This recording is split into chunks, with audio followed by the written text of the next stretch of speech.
Fret not thyself because of evildoers.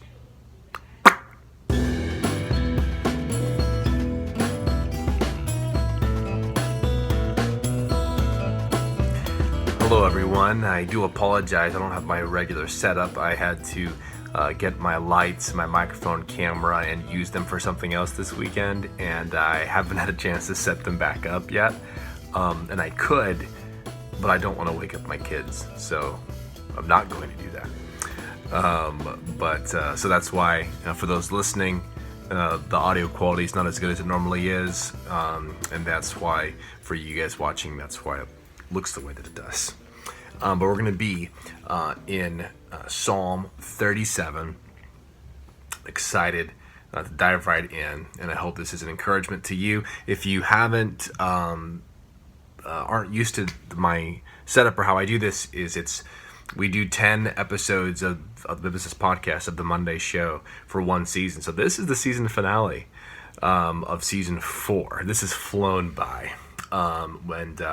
And this Thursday will be the last episode of Live the Bible for this season as well. So I hope you guys have been enjoying the content this season. I hope it's been an encouragement to you. And I'm looking forward to what God has in the future. Psalm 37.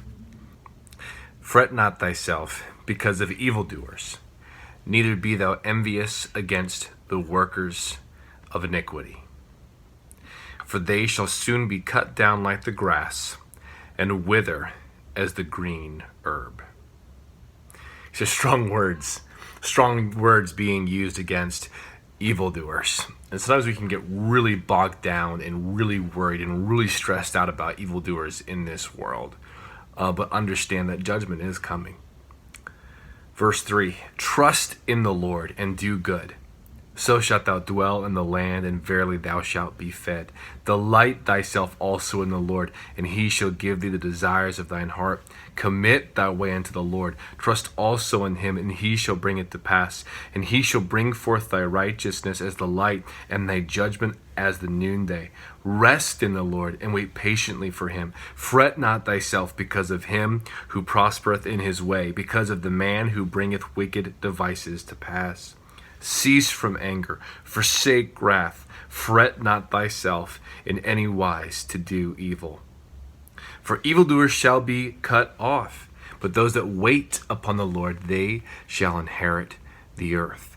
For yet a little while, and the wicked shall not be, yea, thou shalt diligently consider his place, and it shall not be.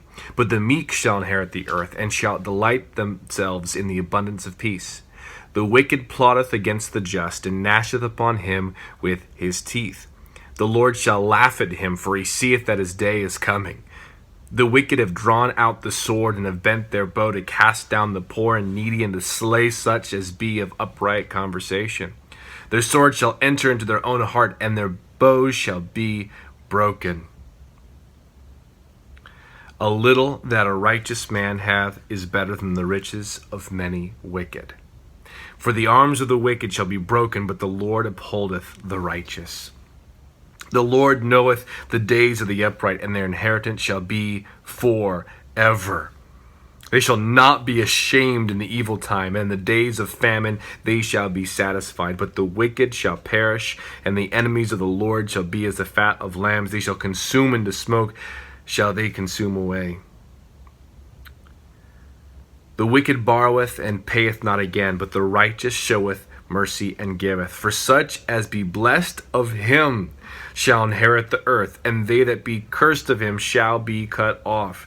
The steps of a good man are ordered by the Lord, and he delighteth in his way. We're going to read some more of this chapter here in just a moment, but you have this theme going on and on. It's like, hey, keep on keeping on. Like, keep on serving the Lord. Like, I understand it looks like the evildoers, those that are living in wickedness, sometimes it looks like they're doing better off than you, but that's not the case. You are better off than them.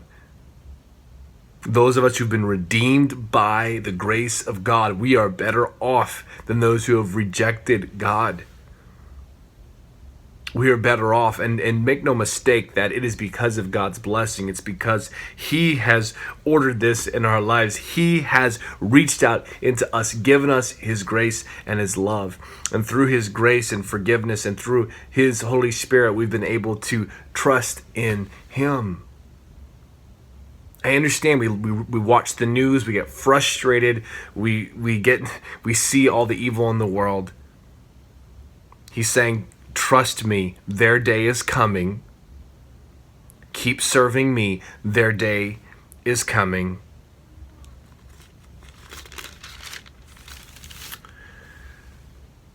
Verse 24, though he fall, he shall not be utterly cast down, for the Lord upholdeth him with his hand. And I'm very encouraged by that to understand, I'm going to fall. I'm going to mess up. But I'm not going to be cast away as the wicked will, those that are not redeemed. No, I will not be as them. God will hold me up with his hand. I have been young and now I'm old, yet have I not seen the righteous forsaken, nor his seed begging bread. He is ever merciful and lendeth, and his seed is blessed. Depart from evil and do good and dwell forevermore. For the Lord loveth judgment and forsaketh not his saints. They are preserved forever. But the seed of the wicked shall be cut off. The righteous shall inherit the land and dwell therein forever. The mouth of the righteous speaketh wisdom, and his tongue talketh of judgment. The law of his God is in his heart, and none of his steps shall slide. The wicked watcheth the righteous, and seeketh to slay him. The Lord will not leave him in his hand, nor condemn him when he is judged. Man, we're going to fall, we're going to mess up, there's going to be people that attack us. The evil things might even happen to us, but we're not in their court. We're not dependent upon what they might do to us. Because God is our judge. God is our ruler. God is our king. Wait on the Lord and keep his way, and he shall exalt thee to inherit the land. When the wicked are cut off, thou shalt see it. I have seen the wicked in great power and spreading himself like a green bay tree. Yet he passed away, and lo, he was not. Yea, I sought him, but he could not be found. Mark the perfect man, and behold the upright, for the end of that man is peace. But the transgressor shall be destroyed together. The end of the wicked shall be cut off. But the salvation of the righteous is of the Lord. He is their strength in the time of trouble. And the Lord shall help them and deliver them. He shall deliver them from the wicked and save them, because they trust in him. I was very encouraged by this psalm, and I hope it's an encouragement to you. Once again, the theme of this passage is to be comforting. It's like, hey, we understand, but don't worry about the evildoers. Don't stress out about those things. You can trust in God. And understand that when you fall to temptation, he will hold you up. Understand that your righteousness isn't by your own goodness or work. It's because God has reached out to you. It's because God has given his grace to you, his forgiveness to you. He will hold you up. He will not forsake you. The things that stood out to me in this passage that he said over and over and over again that I want to encourage you and encourage myself in. Trust in the Lord and do good. Delight thyself also in the Lord. Commit thy way unto the Lord. Rest in the Lord. Cease from anger. Forsake wrath. Wait upon the Lord. Wait on the Lord and keep his way. I love this passage so much. And I encourage you, go read it for yourself. Look at these words for yourself. Fret not. Fret not. Instead of worrying about it, once again, it's hard. Sometimes we watch the news. We see what's going on in the world. We see all these evil things going on. in the midst of the chaos, in the midst of evil deeds, in the midst of an evil world. Fret not, rather trust in the Lord. Instead of worrying and fretting about it, delight thyself in the Lord. Instead of thinking, you know what, it doesn't even matter anymore, I'm just going to do whatever. No. Don't worry and go off and do something stupid. Commit thy way unto the Lord. Don't worry. Don't get yourself all worked up. Rather rest in the Lord. Rest in the Lord. I think we all have a hard time doing that sometimes because we want to figure these things out and we want to get all worked up over things instead of resting in Him, knowing that He is in control, knowing that we can trust in His way. Not only does He say to trust, delight, commit, rest instead of worrying, instead of fretting, within that, cease from anger, forsake wrath. Now, this seems very difficult, wouldn't you think? Because there's some things that it'd be right to be upset about. It's right to be upset about evil things, right?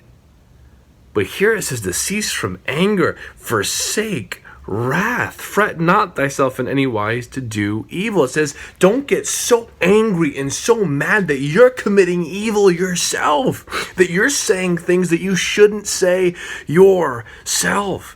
And especially, I know, like, elections right around the corner, and people can get very angry and really upset and very passionate about things, and maybe in some cases rightfully so. But don't be so angry and so passionate that you cross into sin. That the evil that you're mad at, you're so worked up over, it's pushing you into evil yourself, lest we become the hypocrite. Trust, delight, commit, rest, cease from anger, forsake wrath, wait upon the Lord. And so I encourage you, wait on Him. God's got you. God's got you. He's not going to forsake you. Meanwhile, depart from evil and do good. Not wrath. Don't be stressed out. Rest in Him, depart from evil, and do good. This is a simple message. This is a simple encouragement. But right now I think is a good time for a simple message and simple encouragement. I don't know if you've heard this. Like, this is it. I don't have anything else to add. Like this is all I want to share with you guys. Don't worry. Trust, delight, commit, rest, and wait upon the Lord. Cease from anger, forsake wrath, depart from evil, and do good. The Lord shall help them and deliver them. He shall deliver them from the wicked and save them, because they trust in Him. So, all that to say, don't put your trust in politicians. Don't put your trust in the U.S. government. Don't put your trust in what you can do. Trust alone in the Lord. Trust alone in the Lord. And come November 3rd, you know what? I understand we're probably not going to know the results of the election on November 3rd. And we all kind of know that. It's going to be, no matter what happens, this is going to be a longer drawn out process, unfortunately. And no matter what happens in light of all of that, or whoever even wins, at the end of the day, make sure that you're not so leaning into the politics, you're so much trusting in what's going to happen in November, that you forget who you are in Christ, that you forget who your ultimate trust should be in. Delight in Him. Commit your paths unto Him. I'm repeating myself now. And so I'll wrap it up. But hope you're having a wonderful day. Hope you are encouraged and challenged. And thanks for watching and listening to Season 4 of the Biblicist podcast. Read the Bible, live the Bible, worship Him authentically.